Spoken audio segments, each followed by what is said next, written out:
Okay, let's unpack this. Hello, and welcome to the deep dive. Hello. Today, we're jumping into, well, a really dynamic part of the UK economy. It's fast growth tech firms. Absolutely fascinating sector right now. Right, so our mission here is to pull out the key insights from the source material you shared, really give you the essence of what's powering this engine. And it's quite a complex picture the sources paint. It really is. And importantly, it's not just a London story anymore, is it? We're seeing innovation everywhere, like AI in Cambridge, fintech booming up in Manchester. Exactly. The geographic spread is definitely a key theme. And I've got a brilliant expert with me to help us sort through all these sources. Happy to be here and dive in. Great. So let's start with the basics, maybe. What exactly is a fast growth tech firm based on our sources? It gets used a lot, but what's the definition here? Yeah, good question. The analysis really points to private tech companies scaling incredibly quickly. Think software, AI, biotech, fintech, that kind of thing. And the benchmark often mentioned is like over 20% revenue growth year on year, Mm. typically venture-backed too. Right. So they've got that VC money fueling the growth. Precisely. They're looking for rapid expansion, high returns. And you mentioned the geographic spread. This isn't just confined to the capital. No, Yeah. definitely not. That's a major takeaway from the material. London's huge, obviously, but places like Bristol, Leeds, Edinburgh, Belfast, Mm-hmm. they're really highlighted as having significant activity. They're building strong ecosystems, often leveraging local universities, and sometimes lower costs too. Makes sense. So what's fueling this particular burst of growth now? What drivers did the sources pinpoint? Several things seem to be converging.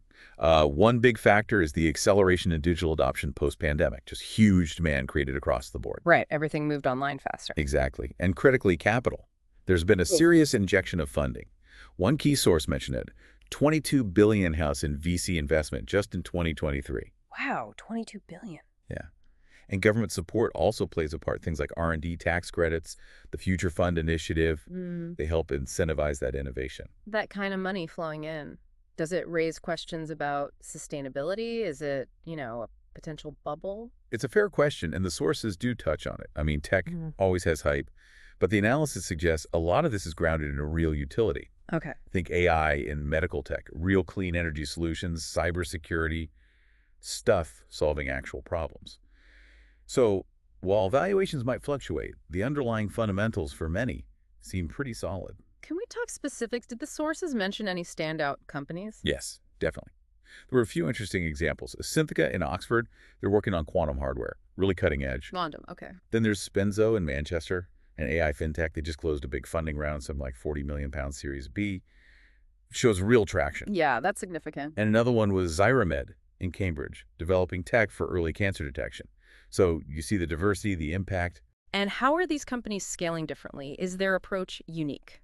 Speed and data seem critical. The sources emphasize how fast they iterate and adapt. Yeah. They rely heavily on cloud infrastructure for that agility, and they're very metrics-driven.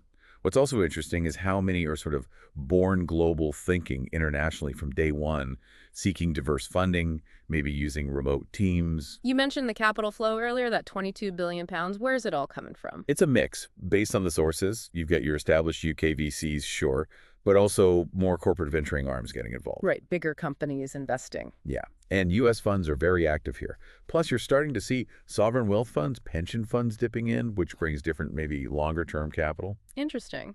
But it's not all smooth sailing. The material flagged challenges too, right?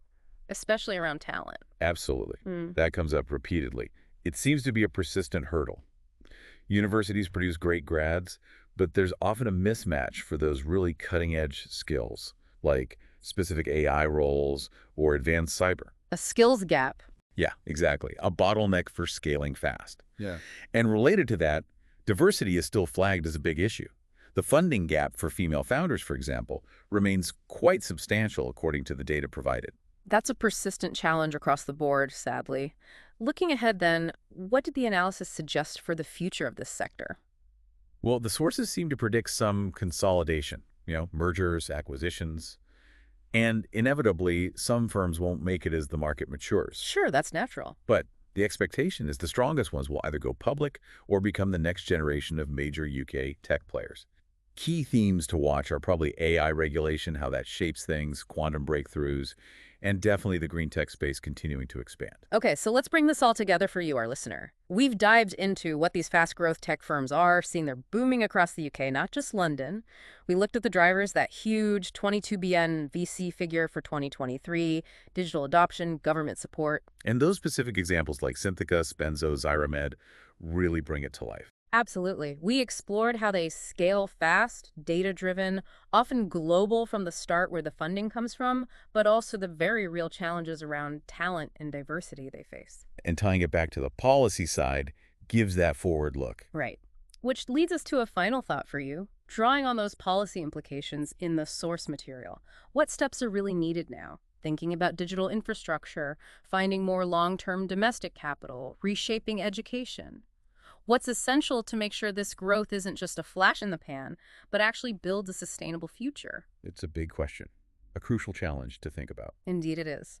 Well, thank you so much for joining us for this deep dive into the UK's fast growth tech scene. We really hope this is giving you some valuable insights. It was a pleasure. Great discussion. Until the next deep dive.